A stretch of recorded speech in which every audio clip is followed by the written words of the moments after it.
Hey guys, welcome back to Electrical Car Repair Live. Our mission in the garage is to save you guys as much money as we can. That's why we make these absolutely free videos and we teach you how to fix your car for free. Let's go ahead and start on it now. In today's video guys, we'll be working here on a Mazda CX-7. So if you have one from year 2006 to year 2012 guys, and your radiator fan, also known as cooling fan, does not work guys, we'll show you which fuse to check. Okay, we have a relay for it as well. We'll have a video about that, and we'll have a video how to test the fan as well guys. We'll have more than 200 videos on this car and every car we get at the shop, because our mission is to save you guys as much money as we can. So that radiator cooling fan actually has not one but two fuses. Make sure you stay until the end to see the second one as well. Now we'll go ahead and show you where to find them.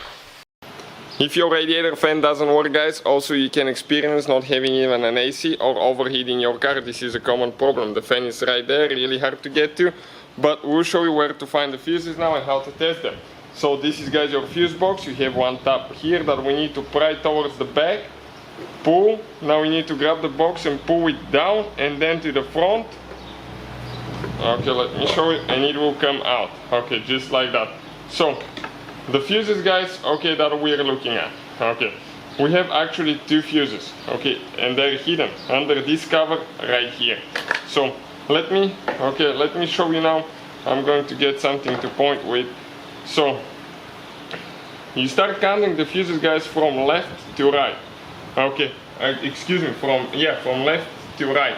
So the fuse that we're looking now guys, okay, is this one right here. This is the first fuse guys, from left to right. This is for the fan, okay, right there. It's a 40 amp fuse, and usually you can see if it's burned on the inside, but not very clearly sometimes. And if you want to be sure, you can test it without even removing it. Just get a voltmeter guys, okay. And if you're looking for a good quality, really accurate with a true RMS meter, check this thing out, listed in the description of the video below. You can find a link to the meter, and also you can find a link to the replacement fuse if you need one.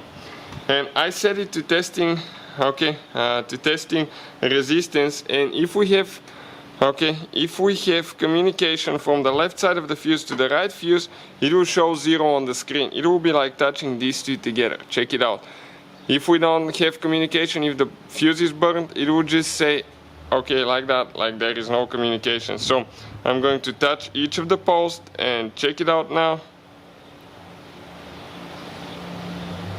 Okay, it goes to 0 guys. I just touched it on the paint a little bit, so that's a good fuse.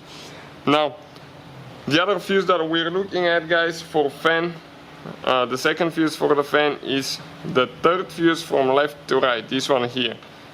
Okay, and this guy, okay, this is a good fuse as well. And you want to touch on the bottom. On the bottom probably you'll get more accurate reading. Okay, and you can see it goes to 0. So those are the two fuses guys for the radiator fan. If you want to check out where we buy them from, again, all that will be listed. Thank you for watching guys. Please subscribe to the channel. Hopefully guys the video was helpful and we were able to save you money. We guys have more than 19,000 free repair videos on our YouTube channels. Check them out. We have videos that can save you thousands of dollars in future repairs. Thank you for watching and see you guys next time.